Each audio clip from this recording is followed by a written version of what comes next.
We met at a gallery opening, of all places. One of those trendy little spaces in downtown Columbus where everything smells like red wine and fresh paint, and everyone pretends to understand abstract brushstrokes. I was there with a friend from work who dragged me out because she said I needed to let my shoulders drop and stop being a blueprint zombie. My name is Laura.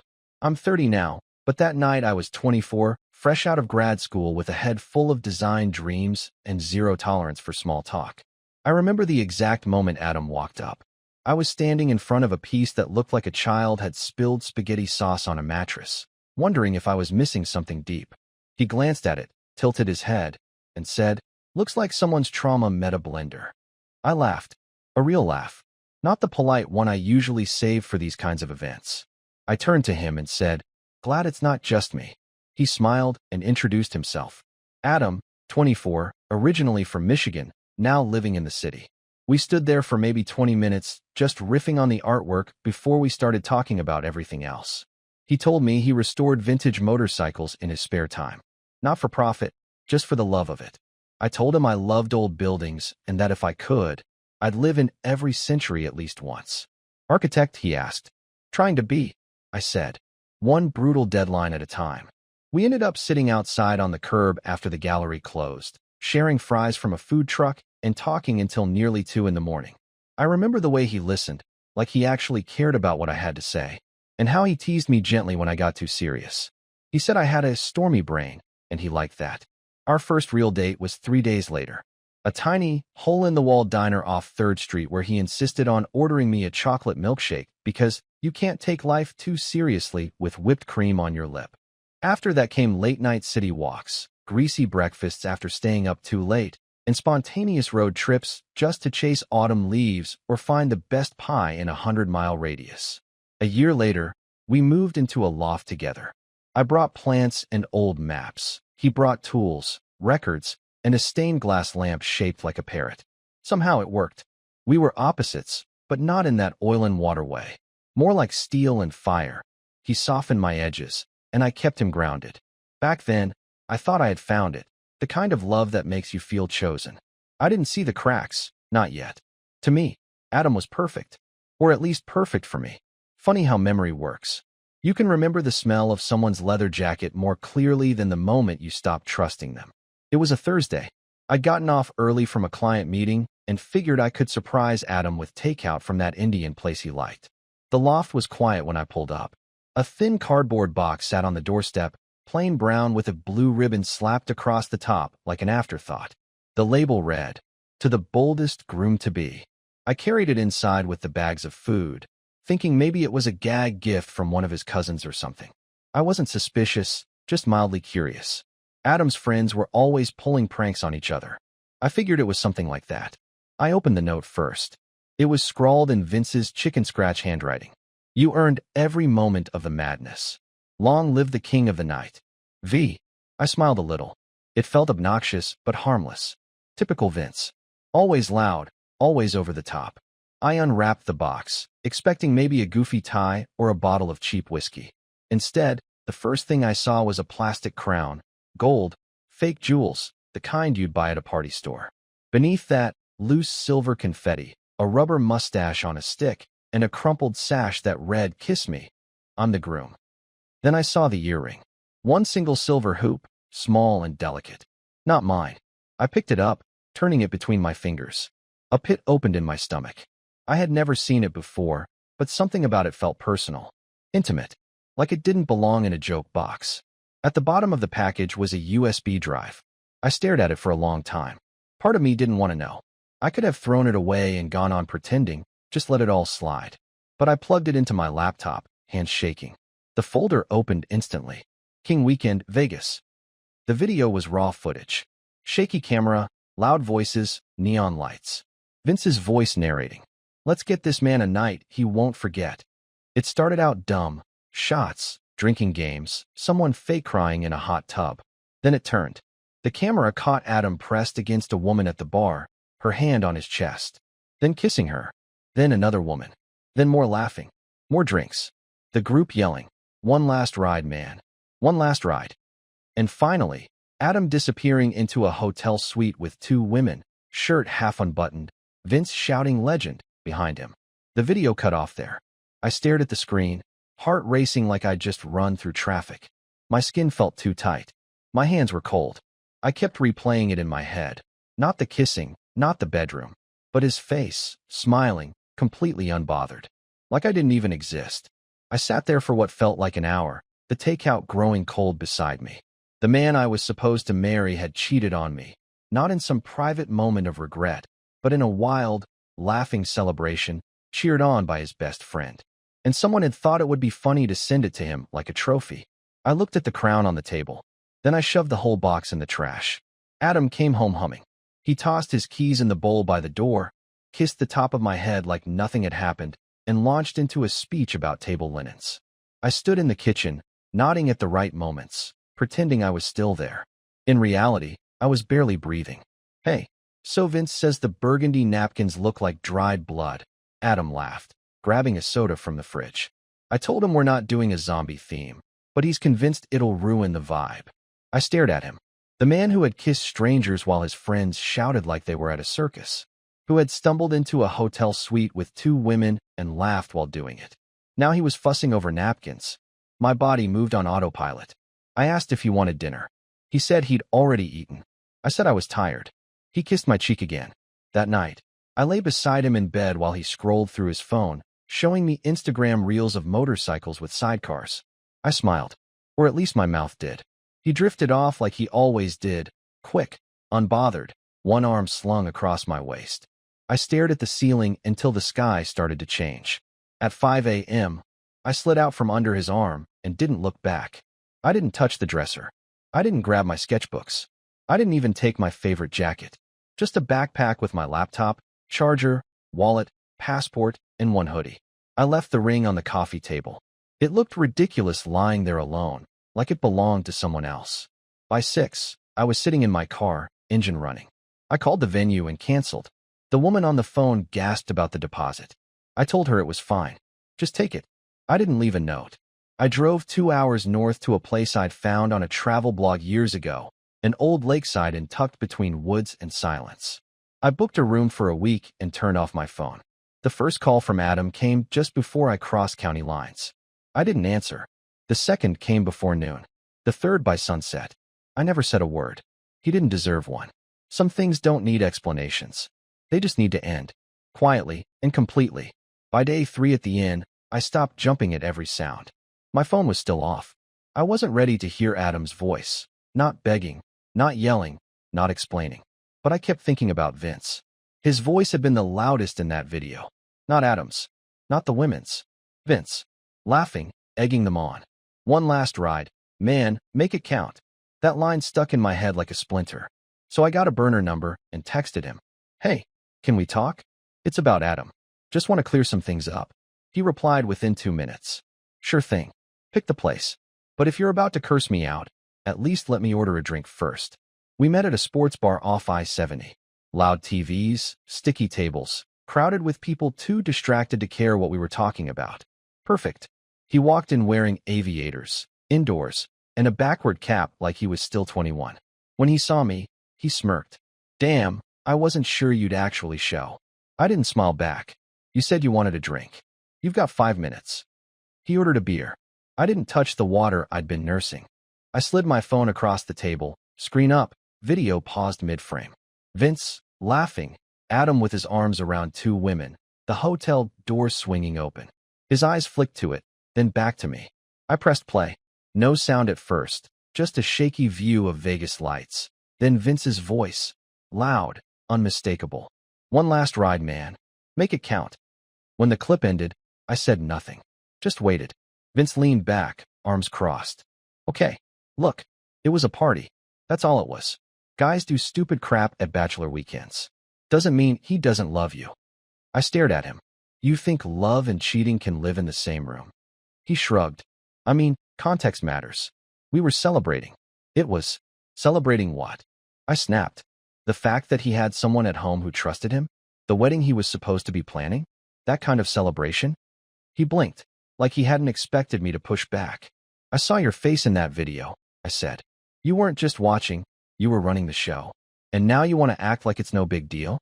It wasn't personal, he said, sounding almost bored now. It was tradition. I leaned in, voice steady. You helped him burn it all down, Vince. Don't expect me to stay quiet about it. He chuckled nervously. Come on. You're not really gonna go scorched earth, are you? I stood up. Watch me. As I walked out, I could feel his eyes on me. Maybe surprised, maybe worried. I didn't care. He wasn't just the best man. He was the kindling. And I wasn't done yet. I didn't tell them I was coming. Evelyn opened the door wearing pearls and a wide smile, the kind reserved for country club luncheons and holiday cards. Laura. Oh, sweetheart. We were just going over rehearsal dinner details. You look thin, are you eating? I nodded once. Can I come in? Of course, she said, stepping aside. Adam's not here right now, but I've been dying to talk about the centerpieces. Inside, their house was spotless as ever. Fresh lilies on the counter. Classical music playing low. I could already hear Charles in the dining room, probably polishing a second glass of Merlot. He looked up as I walked in. Well, there she is. The bride-to-be. You had us worried. Adam said you were taking a little space. You know, nerves and all. I sat down across from them and placed the USB drive on the table. What's this? Evelyn asked. I need you to watch something, I said. It's important. Charles gave me a skeptical look, but leaned forward. Evelyn fetched her laptop. It only took 2 minutes for everything to shift. The video played. Vince's voice, Adam's face, the laughter, the women, the sweet door closing. Evelyn covered her mouth. Charles's jaw clenched. When it ended, I shut the laptop slowly. The room was silent except for the ticking wall clock. Oh my God, Evelyn whispered. This must be a mistake. No, that can't be. It's real, I said quietly. I wouldn't be here if it wasn't. Charles stood up, his voice low but firm. He disgraced himself. No son of mine behaves like that and expects to get away with it. Evelyn reached for her wine glass with trembling hands. We can't let this get out, she said. People talk, Laura. Our reputation. Your reputation? I repeated. That's what you're worried about. She looked at me, pleading. He made a mistake. But the wedding is so close, and we've already invited. There's no wedding, I said. Not anymore. Evelyn's face crumpled like paper. Charles didn't argue. He just stood there, shaking his head slowly. I stood up, voice steady. I came here to show you the truth. What you do with it is your problem now. Evelyn reached out. Please don't tell everyone. I haven't. Yet. I turned toward the door. But I won't cover for him. I left their house without another word, the silence behind me heavier than anything they could have said. Outside, the sky was gray. I walked to my car without crying. Without shaking. Something in me had snapped back into place. And I wasn't done yet. The day after I left Adam's parents' house, I sent the video. Not to everyone. Just 5 people. People who knew both of us. People who mattered. People I trusted not to twist it. I didn't say much. Just attached the file, added a short message. This is why I left. I'm not looking for sympathy. Just clarity. Then I turned off notifications and waited. The first to respond was Mark. Laura. I don't even know what to say. I'm sorry. Truly. I knew he was being reckless that weekend, but I had no idea it was like that. He called an hour later. I let it go to voicemail. Hey, his voice cracked. I should have said something. I should have stopped it. We all just laughed and went along with it like it was some boys will be boys thing. I'm sorry. You deserved better. By the end of the day, 3 of Adam's closest friends had either texted me apologies or admitted they were done defending him. One even asked if I was safe, offering a place to crash if I didn't want to stay at the inn. I politely declined. Then came Vince. He didn't apologize. He didn't explain. He sent 3 texts in rapid succession. Really, Laura? You're going to drag us all down just because you're pissed? This is low. I blocked the number. Later that night, I got a call from a number I didn't recognize. I answered without thinking. Laura, it's Adam. I said nothing. I saw what you did. Sending that around. You didn't have to blow up my entire life. We could have talked. Silence. I know I messed up, okay? But it was one night. It didn't mean anything. You're really gonna ruin me over something that didn't even matter? My voice came out flat. It mattered to me. He exhaled hard, like I'd sucker punched him. I don't deserve this. You don't understand what I was going through that weekend. Try me. But he didn't. He hung up. The next day, a friend of his posted a vague, cryptic story about fake loyalty and people who turn on you the moment you're human. Another commented, some people can't take a joke. But most were silent. No tags. No defense. Just silence. Vince posted a meme about snitches and cancel culture. Mark texted again, "Ignore him. He's panicking." I didn't reply. I didn't need to.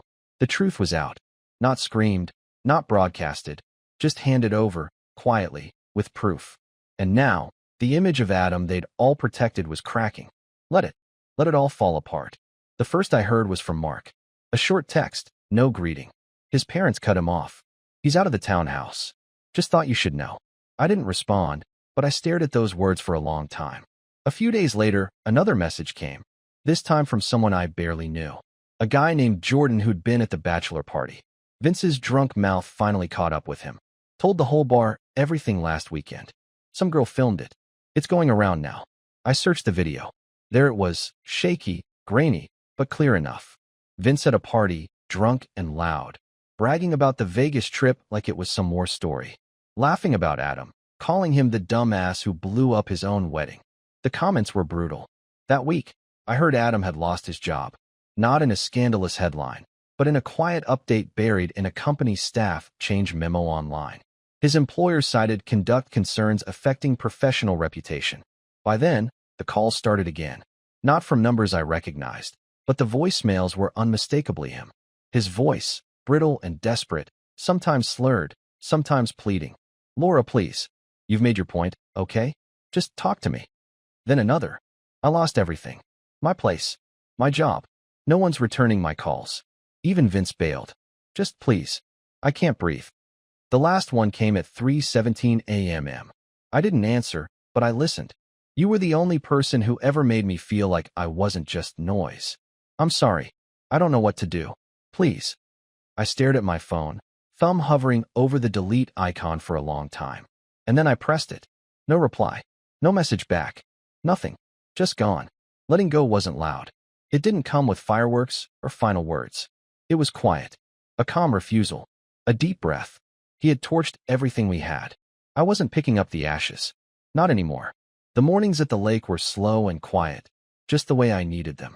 I woke up early, before the sun even touched the surface of the water, and walked the gravel path that circled the inn.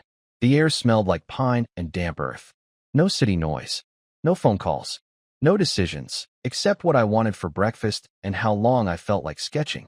I brought my old drawing pad out one morning, the thick one I hadn't touched in over a year, and started working on a design I'd shelved back when Adam proposed. A community library concept, low-tech and airy, built around natural light and recycled stone. I'd always said I'd finish it someday. Now, I had no one interrupting my someday. I filled page after page. Not just architectural renderings, little notes in the margins, color ideas, things I wanted to revisit. I didn't realize how much I'd been carrying until I started letting it out on paper. Emily called that Wednesday. One of the few friends who had always been kind but cautious, back when things with Adam still seemed picture perfect. "I saw what happened," she said softly. "I'm so sorry. I should have trusted your instincts over his charm." I didn't say much, but hearing her voice reminded me I wasn't alone. She offered to visit. I said maybe later. For now, I just wanted quiet. By the end of the week, I had a small stack of finished concepts and a sense of stillness I hadn't felt in years. Not peace, exactly, not yet, but clarity. A space in my chest that had been blocked up for so long finally felt open. I thought about how many little signs I had ignored over the years. The nights Adam came home drunk and laughed off serious conversations, the way he dismissed anything that didn't revolve around him. I used to excuse it as spontaneity, charm, a free spirit. Now I saw it for what it was. Recklessness, disrespect, immaturity. And I wasn't going to let anyone like that stand between me and the life I wanted ever again. As I packed up my sketchbook and zipped my hoodie, I looked out at the lake one last time. I didn't know exactly what came next, but for the first time in a long while, I trusted myself to figure it out.